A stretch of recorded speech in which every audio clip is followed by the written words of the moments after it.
Сәлеметсіздер ме? Мұхтар Омарханұлы Әуезов атындағы педагогикалық колледжінің қазақ тілі мен әдебиеті мамандығының 4-ші курс студенттері. Тіл мәдениеті стилистика пәніне қош келдіңіздер. Бүгінгі өтетін тақырыбымыз синтаксистің стилистикалық қызметі.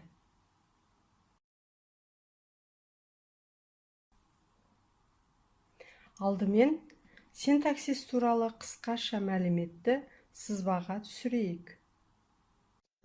Синтаксис сөз тіркесі, сөйлем құрылысын зерттейтін грамматиканың бір бөлімі. Қазақ тілінің синтаксисі грамматикалық ілім ретінде екі салада зерттеліп келеді. Сөз тіркесінің синтаксисі, сөйлем синтаксисі.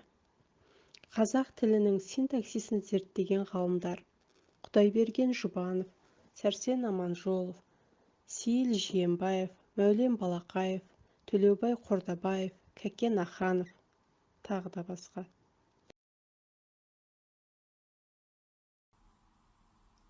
Жаңа біз сіздермен тіл біліміне кіріспе, қазіргі қазақ тілінің теориясы мен тарихы пәндерін еске түсіре отырып, синтаксис туралы білімімізді жүйелеп алдық.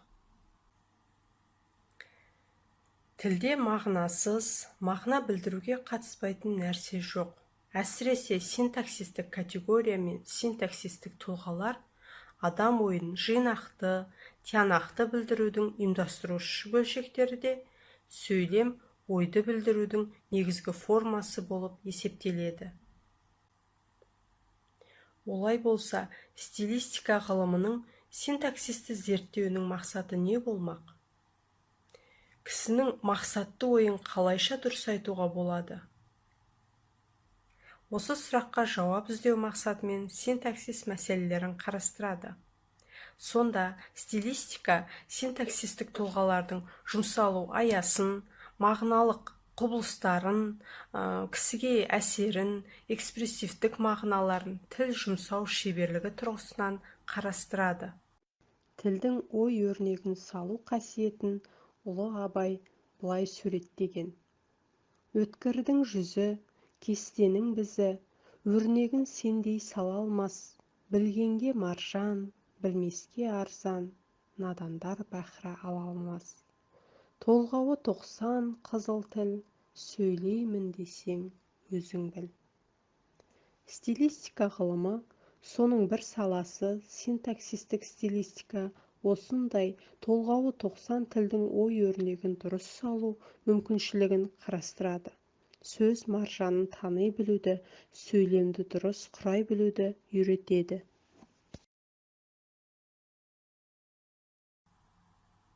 Әдеби тілдің қай стилінде болмасын, оның бәріне тән нәрсе ой айқындығы.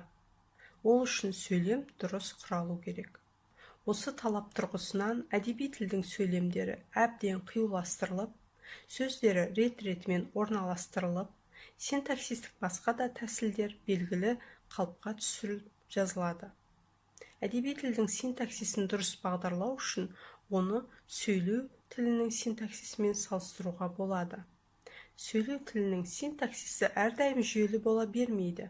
Өйткені адамдар өзара қарым-қатынас жасауда бір-біріне әр алуан өмір әрекеттерінің жайын сөз қылады. Әдетте сөйлеу тілінің синтаксисі қарапайым, сөйлемдері қысқа, көбіне толымсыз болып келеді.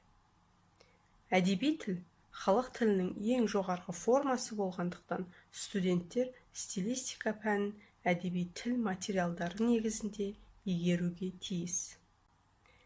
Әдеби тіл синтаксисінің стилистикаға негізгі объекті болатын бір бөлшегі сөйлем.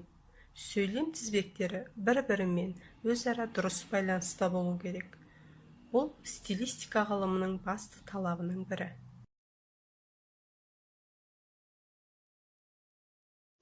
Күн батып бара жатқан кезде, күйеулер отырған үйден 3-4 жігіт шығып, қыз келіншек отырған үйге қарай жүгірді. 4 жігіттің біреуі батсаймен тыстаған ақ елтірі тымағын көзіне таман киіп, насыбай атқан ернін томпитып, шырт түкіріп қойып, қолындағы кішкене ақ домбырасын сыңқылдатып, шертіп келе жатты. Осындай өзара ішкі логикалық әрі синтаксистік байланыстағы сөйлемдерде ой дәлдігі сөзбен салынған сурет болса, оның эстетикалық әсерін бірден түсініп, тез сеземіз.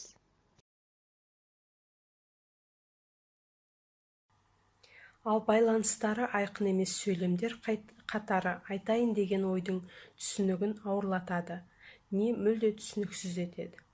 Оның үстіне сөйлемдер қатары дұрыс тізіліп, әрі мағыналық, әрі синтаксистік сымбаттылығын сақтамаса, айтылған ойда көрік болмайды. Кейде бұлдыр, кейде түсініксіз болады. Мына мысалға назар аударайық. Біз жоғарыда архон ескерткіштеріне жататын тоныкөкке арналған ескерткіштің тіліне біркелкі шолу жасадық. Осыған байланысты тоныкөк ескерткішін тек қазақ тілі материалы тұрғысынан қарауға болмайды. Мұндай ескерткіштер бүкіл түркі тілдеріне ортақ мұра. Бұл салада істелетін жұмыстар алда сан алуан. Бұл мәтінде 4 сөйлем бар. Оның бірінші мен екіншісінің арасында, үшінші мен төртінші сөйлем арасында ешқандай мағыналық байланыс жоқ. Төртеуі төрт жаққа қарап тұр. Оның үстіне текстегі жеке сөздер дұрыс қолданылмаған. Сондықтан автордың ойы дұрыс шықпаған. Ал егер осы сөйлемді былай жазсақ. Біз жоғарыда архон ескерткіштерінің бірі тоныкөк ескерткіші тіліне біраз шолу жасадық. Соған қарағанда, ол ескерткіш тілінің материалдары тек қазақ тіліне емес, бүкіл түркі тілдеріне ортақ мұра екендігі аңғарылады.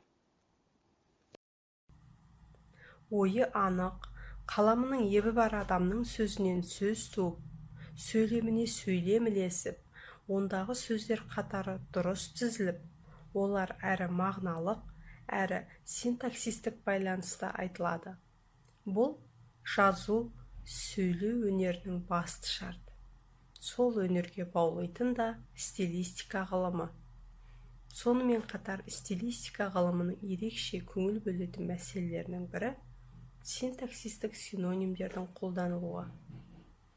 Бұл тақырыпты біз келесі сабағымызда жалғастырамыз. Сау болыңыздар.